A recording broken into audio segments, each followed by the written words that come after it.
আমি আসছি মোসাট হুগলি থেকে। সারেগামাপা দি মিউজিক্যাল জার্নিতে আমি কিছু মাস ধরে মিউজিক নিয়ে চর্চা করছি। আমি আপনাদের সামনে আজকে আমার নতুন ঝলক তুলে ধরবো বলে এসেছি। শুধু মিউজিক নিয়ে নয়, কথাবার্তা নিয়েও আমি এসেছি বলবো বলে। আপনারা অবশ্যই আমার পাশে থাকুন। ক্রিশকে সারেগামাপা দি মিউজিক্যাল জার্নির পক্ষ থেকে অনেক অনেক আদর, অভিনন্দন ও শুভেচ্ছা তোমার ভবিষ্যতের উজ্জ্বলতার জন্য। কিন্তু তোমাকে কিছু প্রশ্ন ইন্ডিভিজুয়ালি করতেই হচ্ছে। তুমি সারেগামাপা এর নাম নিয়েছো, সারেগামাপা দি মিউজিক্যাল জার্নিতে এসে তুমি কতটা অভিজ্ঞতা হয়েছে, কতটা মিউজিক সম্পর্কে তোমার জানকারি হয়েছে, সেটি তুমি যদি একটু আমাদের দর্শকদের কাছে বলো তাহলে খুব উপকৃত হই। এই প্রশ্নের উত্তর দেওয়ার আগেই আমি আগে দাঁড়িয়ে বলবো, কারণ অবশ্যই এটা দাঁড়িয়ে বলাই উচিত।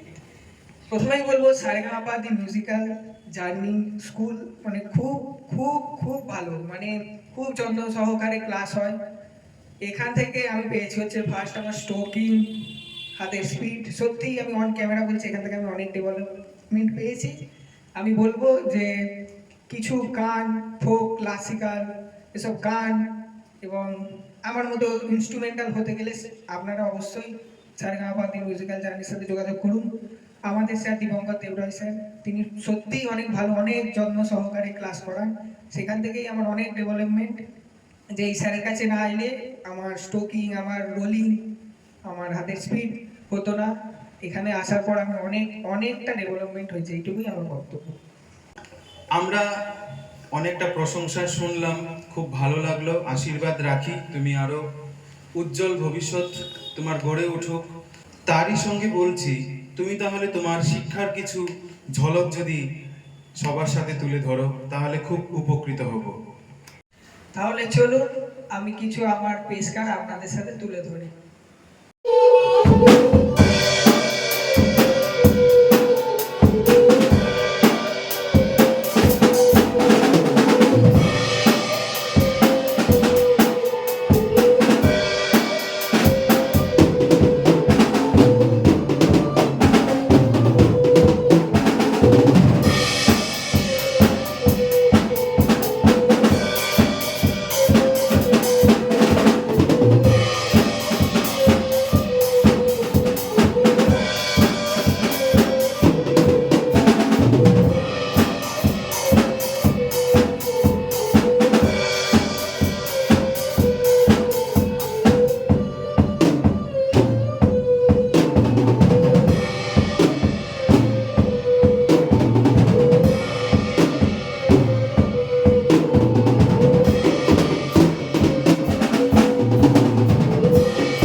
বাহ, অসাধারণ। ক্রিসের ড্রাম আমরা শুনলাম, কিন্তু ক্রিসের পাশে আমরা অক্টোপেড দেখতে পাচ্ছি। তো ক্রিসের কাছেই সরাসরি চলে যাব। অক্টোপেড সম্পর্কে ক্রিসের কি বক্তব্য রয়েছে, ক্রিস তুমি তোমার দর্শকদের কাছে তুমি বলতে পারো। এটাও আমার স্যারের দীপঙ্কর দেবরাজ স্যারের কৃতিত্ব। আমি ড্রাম প্যাড দুটোই বাজাতাম, তবে আমি জানতাম না একসাথে বাজানো। ওটাও স্যারের কাছে এসেই আমি শিখেছি ড্রাম অ্যান্ড প্যাড একসাথে বাজানো। আপাতত আমি আমার অক্টোপ্যাডটা বাজিয়ে দেখাচ্ছি, তারপরে আবার আমি ড্রাম অ্যান্ড প্যাড দুটোই একসাথে বাজিয়ে দেখাবো।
তো চলুন, এবার আমি অক্টোপ্যাড অ্যান্ড ড্রাম দুটোই একসাথে প্লেইং করছি।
ক্রিস।